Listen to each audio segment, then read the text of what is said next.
Halo, perkenalkan nama saya Josephine Christy dengan NIM akhir 037 dari Gizi A 2023. Di sini saya akan presentasikan terkait hasil analisis pemenuhan gizi dengan menggunakan metode Estimated Food Record.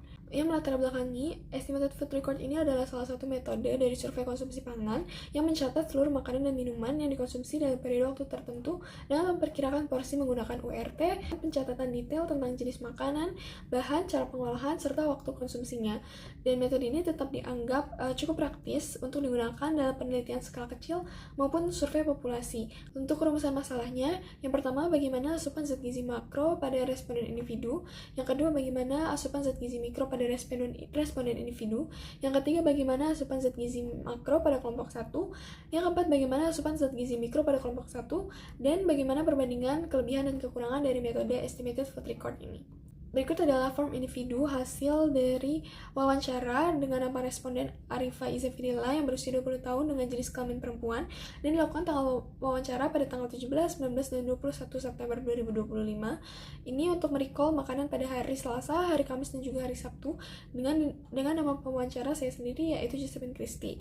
Dalam formulir ini kita mengisi waktu makan, nama makanan, teknik pengolahan, bahan makanan, lalu jumlah yang dikonsumsi dalam bentuk URT, dan juga nanti dikonversi menjadi gram ataupun mili untuk berat matang ataupun berat mentahnya. Yang berikutnya, setelah mengisi hasil form tersebut, kita dapat menghitung asupan individu dengan tadi yang sudah dikonversi menjadi gram tersebut dapat dimasukkan di dalam Nutri-Survey maupun TKPI berdasarkan bahan makanannya, lalu nanti dapat dikumpulkan atau ditotalkan jumlah asupan kebutuhan atau nutrisi per harinya. Lalu dari 3 hari tersebut akan dirata-rata. Berikut hasil rata-rata dari asupan individu selama 3 hari.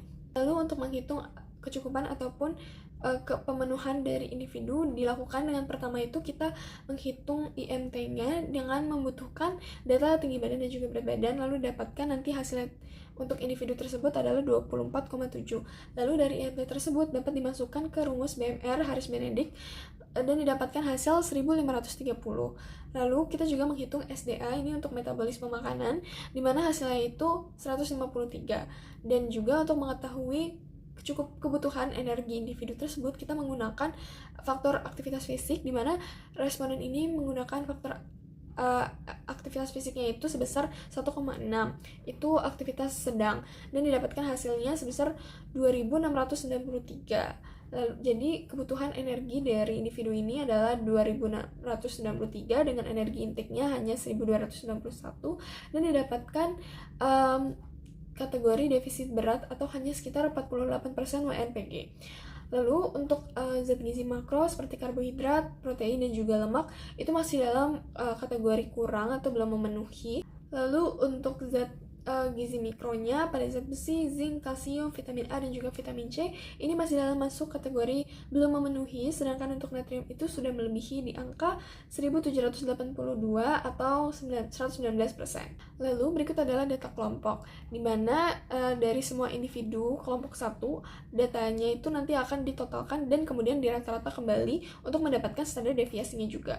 Lalu untuk pemenuhan dari zat gizi makro pada energi, karbohidrat, dan juga protein dari kelompok 1 itu masih belum memenuhi atau masih kurang, sedangkan untuk lemaknya itu sudah masuk dalam kategori cukup. Lalu untuk zat gizi mikronya, untuk zat besi, kalsium, zinc, natrium, dan juga vitamin C masih masuk dalam kategori kurang, sedangkan untuk vitamin A-nya itu sudah masuk dalam lebih. Dan dari standar deviasi itu kita bisa mengetahui variasi konsumsi makanan antar individu, di mana standar deviasi yang paling tinggi itu ada di vitamin A yaitu di angka 711,3, dan bisa diketahui bahwa variasi antar individu dalam mengkonsumsi vitamin A ini sangat beragam. Berikut adalah kelebihan dan kekurangan dari metode Estimated Food Record, di mana kelebihannya itu praktis karena tidak mengharuskan menimbang makanan, dapat dihitung asupan gizinya dari responden karena kita mencatat jumlah gramasi dari porsi makanannya, dapat dipadukan juga dengan teknologi digital untuk memfoto sehingga memudahkan estimasi porsinya, lalu bisa dilakukan saat dan juga sesudah makan sehingga dapat mengurangi bias ingatan. Untuk kekurangan, ini terdapat potensi kesalahan dalam memperkirakan porsi makanan, lalu rentan terhadap reactivity bias atau dimana kita merubah perilaku makan kita ketika kita tahu bahwa makan kita akan dicatat. Lalu dia juga membutuhkan pelatihan responden dengan menggunakan alat bantu standar porsi agar data yang diperoleh itu lebih konsisten dan lebih akurat. Lalu untuk kesimpulannya, asupan zat gizi makro responden individu dikategorikan defisit berat energi, kurang protein, lemak, dan juga karbohidrat. Untuk asupan zat gizi mikronya itu masih belum memenuhi untuk zat besi, zinc, kalsium, vitamin A, dan juga vitamin C, tetapi sudah melebihi untuk natriumnya. Untuk zat gizi makro pada kelompok 1 masih dikategorikan kurang atau tidak memenuhi pada energi, karbohidrat, dan juga protein, tetapi sudah cukup pada lemak. Lalu untuk asupan zat gizi mikro pada kelompok 1 masih kurang atau belum memenuhi pada zat besi, kalsium, zinc, natrium, dan juga vitamin C, tetapi sudah melebihi pada vitamin A. Kelebihan dari estimated food record itu dia praktis, bisa digunakan pada populasi besar, serta bisa menghitung asupan nutrisi melalui brand makanan. Tetapi ada keterbatasan, yaitu bias estimasi porsi dan juga potensi perubahan perilaku makan saat pencatatan. Berikut adalah daftar pustaka yang saya gunakan. Sekian dan terima kasih.